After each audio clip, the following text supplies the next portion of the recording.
There are 7 things that the devil injected into the soul of the man that form the major corruption in the soul. And if a man encounters God and his word genuinely, these things will be reversed. When that happens, you become a son. I can't teach it now, but I will mention it so that you will draw them as red flags and you will know how to avoid them. Number 1 is distraction.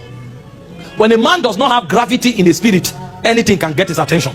And the first thing intimacy will do for you is to severe distraction from your soul. You see, when you find a child, he can't even focus on anything for 5 seconds.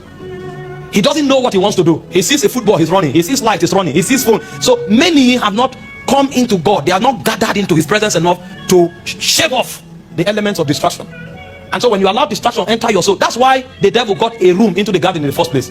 Adam was not keeping the gate, and the devil sneaked in and deceived the woman, and everybody fell. What was he doing? When God put him in the garden, God kept him there to guard it and to keep it. Where was he? He was distracted, doing things that don't concern his ordination. When a man truly will grow and be usable in the hand of God, that man will fight distraction, and anytime you see him, he will be about his ordination. The parable was told in 1 Kings 20 verse 40. He said, my Lord gave me a servant to keep. He said, but as I was busy here and there, he said, I lost him. And he said, your life shall be demanded. There are too many people busy here and there. They are not about the master's business. And so when you find the people who are astray, distraction is what defines them. What do you spend your time on? Have you discern your ordination and you living with it? The second corruption that is in the soul of men is fear. And the devil knows this. That's why you see that in our world today, bad news spreads 1,000 times faster than good news.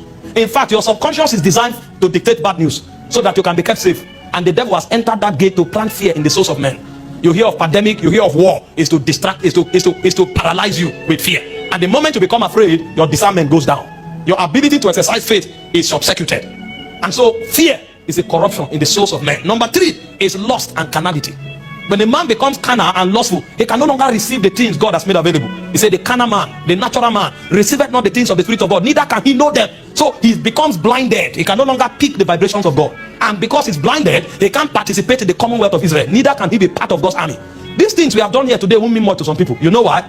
The things of God are not heavy with them. They are carnally minded. And he said to be carnally minded is dead. So they are dead men walking. The 4th corruption in the souls of men is selfishness and self-centeredness. So they are all about themselves, and because they're all about themselves, God cannot commit any serious thing to them. If you check your life, how much can you have for yourself? What do you need? He said, if you have what to wear, what to eat, and where to lay your head, he said, be content with such. But you see, when selfishness comes, you can't look at your brother, you can't think about your brother, and because you can't think about your brother, you cannot be part of God's agenda, because everything about God begins with our. Is our Father. It's not my Father. You will never hear my Father who art in heaven. It's our Father who art in heaven. Hallowed be thy name. But a selfish man cannot see beyond his nose, and because he's too self-centered, God cannot bring him to be part of an agenda that has his roots in eternity. And so the devil knows, so he plants selfishness in the souls of men. The principle of the word is that get all you can and can all you get. It is me and myself, and that's where it stops. But that's not God's agenda. When you come into God, it becomes about others. Selflessness is what defines God's operational modality. The 15th, which is the corruption of the soul, is pride. And this is why God can't promote people even though they are very gifted, because God himself will be the one to break you. He said he exalts the humble, but he abhors the proud. Thank you for watching this video. If you enjoyed it, make sure to subscribe for more content like this. Don't forget to like and share my videos to help spread the word. Your support means a lot, and I look forward to seeing you in the next video.